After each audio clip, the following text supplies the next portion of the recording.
Tender, the story of a cook and his vegetable patch, is my book about not just growing my own vegetables, but also how to cook them. I wrote it because I wanted people to know how easy it is to grow something for yourself. And you don't have to have a garden. It can be something on your window ledge.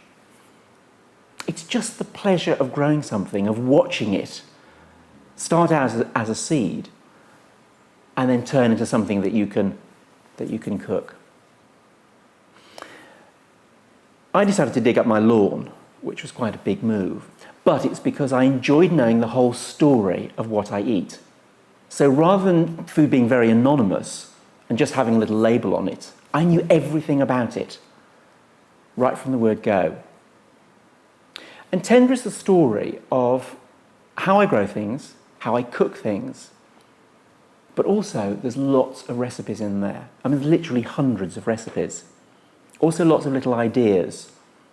And I've tried to put all the things that I've learned about vegetables in there. So there's lots of cook's hints. The little things that you might not pick up from anywhere else. It is a vegetable book, but it's not a vegetarian book. There's tons of stuff in there for people who don't eat meat. But there's also recipes where the vegetables are the main point of the meal, but there is meat in there, and fish and cheese and all sorts of other good things. It's a cookbook for everybody, I suppose. And it's not just a cookbook. It's a very personal story. It's my tale of how I started growing things when I was a kid, sort of cress on blotting paper, and how I've progressed through growing things on my window ledge, putting them on grow lights, having things in pots on the back step, to not being able to get an allotment, so I dug up my garden. It's a whole story. It's a reading book as well as a cookbook.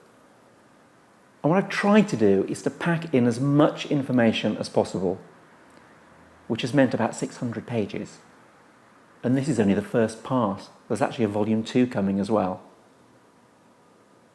It's everything I believe and everything I know about the vegetable world, all its joy and all its glory.